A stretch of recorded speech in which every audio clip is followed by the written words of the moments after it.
آپ صلی اللہ علیہ وسلم نے فرمایا کہ خانہ کعبہ کی وجہ سے لوگ ہمیں اتنی عزت دیتے ہیں، حتیٰ کہ راستے میں چلتے ہوئے اگر کہیں کسی ڈاکو کے ساتھ آمنا سامنا ہو جائے اور وہ لوٹنا چاہے، ہم تعارف میں یہ بتا دیں کہ ہم انا حرمی، میں حرم شریف کا پڑوسی ہوں، حرم کے پاس رہتا ہوں، وہ ادب سے چھوڑ دیتے ہیں، لوٹتے بھی نہیں ہیں۔ آپ صلی اللہ علیہ وسلم نے فرمایا کہ غلطی کسی بھی شخص سے ہو سکتی ہے، چنانچہ جس شخص کی طرف سے غلطی ہوئی ہے اس کو سپورٹ نہ کیا جائے، وہ کتنا ہی اپنا قریبی کیوں نہ ہو۔ انصاف یہ ہے، عدل یہ ہے کہ آپ مظلوم کو سپورٹ کریں، ظالم کو سپورٹ نہ کریں۔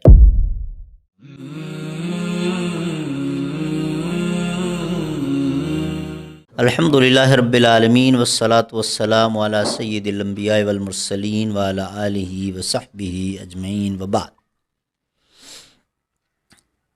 بات پہنچی تھی ہماری حلف الفضول تک، الفضول کنفیڈریسی۔ رسول اللہ صلی اللہ علیہ وسلم کی عمر مبارک اس وقت 20 سال تھی۔ آپ صلی اللہ علیہ وسلم کے ایک چچا تھے زبیر۔ معاملہ یوں ہوا کہ مکہ مکرمہ میں ایک تاجر آیا، انہوں نے اپنا سامان بیچا۔ آس بن وائل نامی ایک شخص تھا مکہ کا شہری، جس نے وہ سامان خریدا اور کہا کہ کل میں آپ کو اس کی پیمنٹ کر دوں گا۔ دوسرے دن جب اس تاجر نے پیسے مانگے تو تلخی کرنے لگا، اور تاجر نے کہا کہ اچھا، اگر آپ پیسے نہیں دے رہے تو مجھے سامان واپس کر دیں۔ سامان واپس کرنے سے بھی اس نے انکار کر دیا۔ یہاں سے پھر کلیش ہو گیا، اور اس تاجر نے پہاڑی کے اوپر کھڑے ہو کر مکہ مکرمہ میں جن لوگوں کو وہ جانتا تھا ان کو نام لے کر پکارا کہ بھئی تمہارے شہر میں میرے ساتھ زیادتی ہو رہی ہے، میری مدد کرو۔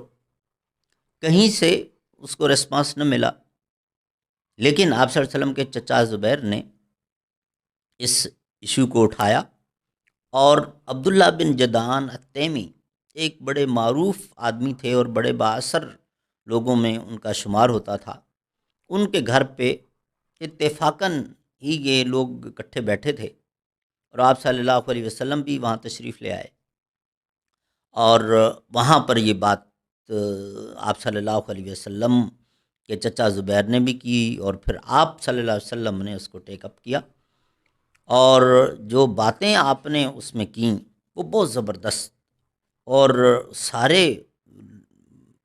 آپ صلی اللہ علیہ وسلم سے عمر میں بڑے تھے اور حیران ہو رہے تھے کہ یہ نوجوان کیسی مثالی اور کتنی اچھی باتیں اور کیا مفید مشورے دے رہے ہیں۔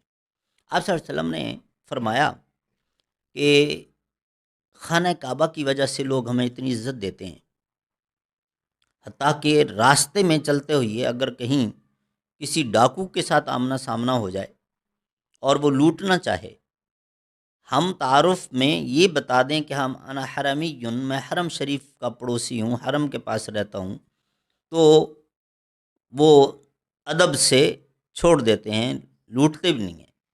جن کا کام ہی ڈکیتی اور لوٹ مار ہے، وہ بھی خانہ کعبہ کا نام سن کر چھوڑ دیتے ہیں۔ تو ہمیں پھر لوگوں کے لیے رول ماڈل ہونا چاہیے۔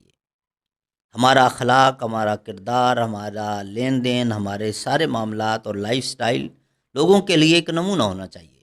سب نے کہا بہت اچھی بات ہے۔ پھر آپ صلی اللہ علیہ وسلم نے فرمایا کہ یہ جو چھوٹی چھوٹی باتوں پر ہم آپس میں ایک دوسرے کے ساتھ لڑنے لگتے ہیں، یہ بہت غلط ہے۔ یہ لڑائی جھگڑا کوئی اچھی بات نہیں ہے۔ آپس میں پیار، محبت، اتفاق، الفت اور یگانگت سے رہنا چاہیے۔ سب نے بڑا ایگری کیا، بہت اچھی بات۔ پھر آپ صلی اللہ علیہ وسلم نے فرمایا کہ غلطی کسی بھی شخص سے ہو سکتی ہے، چنانچہ جس شخص کی طرف سے غلطی ہوئی ہے اس کو سپورٹ نہ کیا جائے، وہ کتنا ہی اپنا قریبی کیوں نہ ہو۔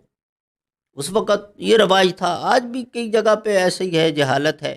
کئی پارٹیوں میں بھی ہم دیکھتے ہیں کہ اپنا بندہ اگر قتل کر کے بھی آ جائے تو پھر بھی ہم اس قاتل کو سپورٹ کر رہے ہوتے ہیں، حالانکہ انصاف یہ ہے، عدل یہ ہے کہ آپ مظلوم کو سپورٹ کریں، ظالم کو سپورٹ نہ کریں۔ تو آپ صلی اللہ علیہ وسلم نے فرمایا کہ یہ جو کرتے ہیں ہم کہ اپنے بندے کو بہر صورت ڈیفینڈ کرتے ہیں اور سپورٹ کرتے ہیں، یہ غلط ہے۔ ظالم کو کبھی سپورٹ نہیں کیا جانا چاہیے، اس پر بھی سب نے اتفاق کیا۔ اور اس کے بعد آپ صلی اللہ علیہ وسلم نے ایک اور بات فرمائی کہ مکہ مکرمہ میں جو شخص بھی داخل ہو جائے، وہ حج کرنے آئے، عمرہ کرنے آئے، کسی سے ملنے آئے، کاروبار کے لیے آئے، کسی بھی مقصد کے لیے آئے، اس کو ہم سب مکہ والے اپنا کامن گیسٹ سمجھ کے ڈیل کریں، جیسے وہ سب کا مہمان ہو، اس کی تکریم کریں، عزت کریں، تاکہ مکہ والوں کا ایک نام بنے۔ یہ بھی سب نے بڑی خوشی کے ساتھ قبول کیا۔ اور اس کے بعد آپ صلی اللہ علیہ وسلم نے یہ عاص بن وائل والا معاملہ اٹھایا کہ اس نے ان کی پیمنٹ روکی ہوئی ہے، اس کو باؤنڈ کیا جائے کہ یا تو پیمنٹ کر دے یا پھر سامان واپس کر دے، کیونکہ وہ بندہ بھی تو ٹھیک ہے یہاں ہے، آج نہیں تو کل، کل نہیں تو پرسوں وہ واپس چلا جائے گا۔ اور اگر واپس گیا اور پھر جب اپنے علاقے میں لوگوں کو بتائے گا کہ میرے ساتھ یہ ظلم ہوا مکہ میں، تو اس وقت انسلٹ اور بےعزتی صرف اس عاص بن وائل کی نہیں ہوگی، ہم سب کی ہوگی جو یہاں کے باشندے ہیں، کہ بھئی وہ ایک آدمی تو ظالم تھا، باقی لوگ بھی کیا سارے اس کے ساتھی بن گئے، انہوں نے بھی انصاف نہ کیا۔ تو اس لیے پہلے اس ظلم کا ازالہ کیا جائے۔ چنانچہ عاص بن وائل کو وہاں بلایا گیا اور اس کو باؤنڈ کر دیا گیا کہ یا سامان واپس کر دو یا پیمنٹ کر دو۔